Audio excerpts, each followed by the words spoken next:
Donc, comme ce petit schéma vous le montre, sur la première partie, on vous montre le sel qu'on verse justement dans le récipient. Donc là, sur ce schéma, on a un tube à essai avec de l'eau à l'intérieur. On a le sel qui se dépose au fond. On agite, donc on homogénéise le terme scientifique. Et du coup, à la fin, on retrouve quand même un dépôt au fond de l'eau. Ce qui signifie que la solution, en fait, elle est saturée. Le terme qu'on a employé, c'est solution saturée. C'est-à-dire que la solution qui comporte de l'eau en solvant et du sel en soluté a accepté la quantité maximum de soluté, donc le sel. Alors vous pouvez bien sûr retester cette expérience chez vous, je ne le ferai pas ici, avec de l'eau chaude cette fois-ci. Donc vous mettez de l'eau chaude venant du robinet directement, donc la plus chaude possible. Ne chauffez pas de l'eau pour éviter de vous brûler. L'eau du robinet c'est largement suffisant. Et vous essayez de voir si on peut mettre plus de sel ou moins de sel dissous dans les 50 grammes d'eau qu'on a à la base. Voir si ça change au niveau de la température. Alors, donc là, on va revoir justement un concept important, enfin revoir plutôt voir, c'est le concept de solubilité. Donc vous pouvez lire en même temps sur l'écran qui est juste en bas de votre écran à vous. Donc la quantité maximale, donc plutôt la masse maximale qu'on est capable de dissoudre de soluté dans un solvant, dans un litre de solvant, ça s'appelle la solubilité et ça se note S. Donc un S minuscule, attention. Moi, en ordinateur, je ne peux pas faire de S minuscule, donc je suis obligé d'en faire un de cette façon. Et du coup, S minuscule, la solubilité, elle se calcule de la façon suivante. Donc il faut faire une division. Donc on prend la masse maximale de soluté qu'on est capable de dissoudre dans un solvant. Donc là, mon solvant, c'est l'eau. J'ai été capable, par exemple, de dissoudre une masse de 15 grammes, 15 grammes de sel dans mes 50 grammes d'eau, tout simplement. Donc la masse de soluté, donc la masse maximale de soluté dissous en grammes ou en kilogrammes, ce sera 15 grammes, pardon. Et du coup, on divise ça par le volume de soluté, le volume de solvant qui représente le volume de l'eau. Alors ici, comme j'avais 50 grammes d'eau, vous savez très bien que 1 gramme en masse d'eau représente 1 millilitre. Donc ça fait, si j'avais 50 grammes d'eau, j'ai donc 50 millilitres en volume d'eau, tout simplement. 50 millilitres, alors je vous laisserai faire le calcul chez vous. 50 millilitres d'eau, ça représente 0,05 litres d'eau. Donc on a donc 20, enfin plutôt 15 grammes de soluté divisé par 0,05 litres de solvant, donc d'eau. Donc on obtient, si je ne me trompe pas, 300 grammes par litre. Donc la solubilité pour le sel dans l'eau vaut exactement 300 grammes par litre. Ça signifie quoi en fait? Que si on prend 1 litre d'eau, on est capable de dissoudre une masse de 300 grammes à l'intérieur de ce volume d'eau, tout simplement. C'est ça que ça veut dire, enfin, c'est cette signification que nous donne la solubilité. Voilà. Alors, donc ça c'était pour la solubilité, sachant qu'il y aura des exercices juste en dessous de cette vidéo qui vous aideront à revoir un peu le concept de solubilité un peu plus en détail. Donc ça c'est une expérience qui vous permet de voir un peu tout ce qu'il faut savoir sur la solubilité. Il y a une deuxième expérience également. Là on a vu la solubilité d'un solide dans l'eau. On va tout simplement maintenant voir la solubilité d'un gaz dans l'eau. Parce que c'est le but justement de ce chapitre, c'est de voir ce qui se passe au niveau des gaz. Donc là, on va essayer de dissoudre un gaz dans l'eau de façon simple. Alors, normalement, pour dissoudre un gaz dans l'eau, il faudrait prendre une pompe à vélo ou ce genre de choses pour créer une pression d'air au niveau d'un liquide pour que l'air qui est au niveau de ce liquide, au-dessus de ce liquide, se dissolve dans le liquide. On n'a pas vraiment ce matériel-là ici pour le faire et vous ne l'avez pas forcément chez vous. Donc du coup, nous, ce qu'on va faire, on va utiliser quelque chose de très simple. On va utiliser un cachet d'aspirine. Donc vous prenez un cachet d'aspirine de 500 mg et en fait, donc moi c'est plutôt 1000 mg, mais c'est pas grave. Donc on va le mettre dans un récipient qui est rempli à ras-bord d'eau. Donc le récipient qui est rempli à ras-bord il est ici. Voilà. Donc il est vraiment à ras-bord. Hein.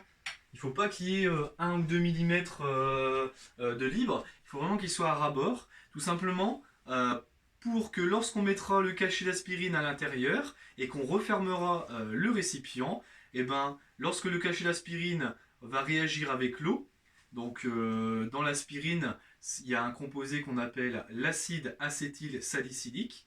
Et ce composé, lorsqu'il réagit avec l'eau, en fait, ça va produire en fait du dioxyde de carbone. Donc ça produit du dioxyde de carbone. Et comme on a rempli à bord d'eau et qu'on a fermé le récipient, normalement le gaz, le dioxyde de carbone, n'a pas de place pour sortir de l'eau. Et il va être tout simplement bloqué dans l'eau. Il va se dissoudre dans l'eau. Donc si on voit le cachet d'aspirine disparaître, ça veut dire qu'il y a bien eu du dioxyde de carbone qui a été produit.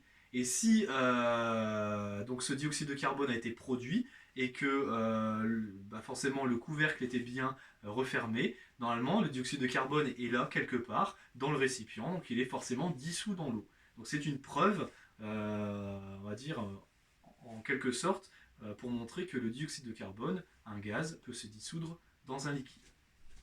Donc je vais le faire devant vous.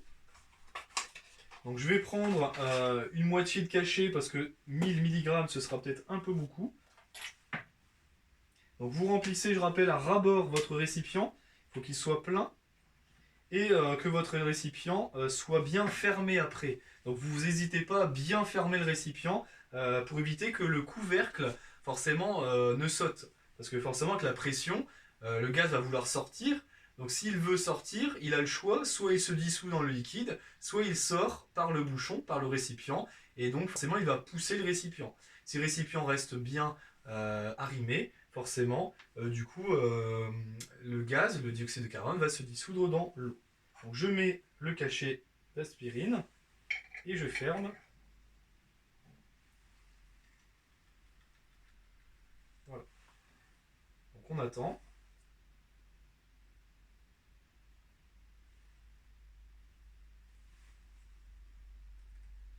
N'hésitez pas à bien le fermer.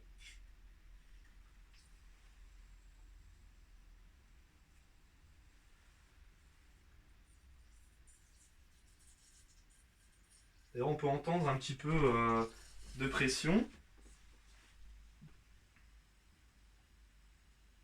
Donc l'eau va commencer à pousser sur le couvercle. Du coup, avec la pression, il peut y avoir quelques gouttes qui s'échappent. C'est possible.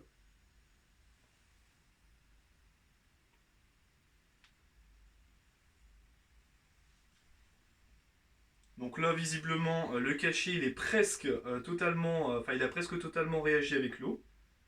Voilà. Donc pour vous prouver justement que le dioxyde de carbone est bien dissous dans l'eau qui est à l'intérieur de mon récipient, je vais d'une main tenir correctement le couvercle et je vais en fait ouvrir le récipient. Donc faites ça au-dessus d'un évier ou d'un récipient assez large parce que forcément il va y avoir un peu d'eau qui va sortir, c'est évident. Donc s'il y a une pression, s'il y a un gaz qui sort du récipient, ça veut bien dire qu'il y avait bien un gaz à l'intérieur de mon récipient et qu'il était bien dissous dans le liquide, tout simplement. Donc je ne sais pas si vous allez l'entendre. Hop. Donc ça fait un petit claquement. Voilà. Donc là on voit les bulles qui remontent. Donc ça montre quand même qu'il y avait bien un gaz à l'intérieur du liquide, parce que là le gaz est en train de s'échapper, tout simplement, le dioxyde de carbone. Donc là je vais refermer pour éviter d'en mettre partout. Donc, il faut bien prendre un récipient qui soit hermétique. Si vous avez une bouteille d'eau, c'est encore mieux. Parce qu'un récipient type conserve, c'est pas forcément ce qu'il y a de mieux au niveau hermétique. Du coup, forcément, ça peut s'échapper un petit peu. Une bouteille d'eau, normalement, si on ferme bien le bouchon, il n'y a rien qui peut s'échapper de la bouteille d'eau. Donc vous remplissez à fond la bouteille d'eau, vous mettez un cachet d'aspirine à l'intérieur, vous fermez très fortement le bouchon, et vous regardez si le cachet d'aspirine se dissout correctement dans le liquide, ça veut dire qu'il est bien prisonnier du liquide. Hop. Donc le matériel, je vous l'avais déjà dit, un récipient, un cachet d'aspirine et de l'eau. Donc voilà, cette vidéo est terminée, sachant qu'il y en aura d'autres très bientôt. Donc je vais essayer de faire ça à partir de maintenant pour continuer à vous faire manipuler. de façon simple, sans danger. On n'utilise rien de très dangereux au niveau espèces chimiques, au niveau, on va dire, danger, au niveau du corps humain, etc. Donc j'essaie de vous présenter des expériences assez simples pour que vous puissiez continuer à manipuler en physique-chimie pour continuer à exercer en fait, enfin, vous exercer au niveau des expériences. Donc je vous souhaite une bonne continuation en attendant la prochaine vidéo, en attendant le prochain travail que je vous donnerai. Et prenez soin de vous, continuez à bien vous laver les mains, à ne pas justement serrer la main de vos proches, à ne pas faire d'embrassade, etc. À continuer à faire ce qu'on appelle les gestes barrières pour qu'on puisse se retrouver très vite, parce que ça me ferait très plaisir également de vous revoir, parce que ça commence à faire long, je pense, pour tout le monde. Mais il faut prendre son mal en patience, ça va bien se passer. Et dans quelques semaines, on se retrouvera tous et on pourra continuer ensemble à apprendre plein de choses, à rigoler, à parler de tout et de rien. Voilà. Donc, bon courage, faites bien vos devoirs et soyez sages avec vos parents. À bientôt!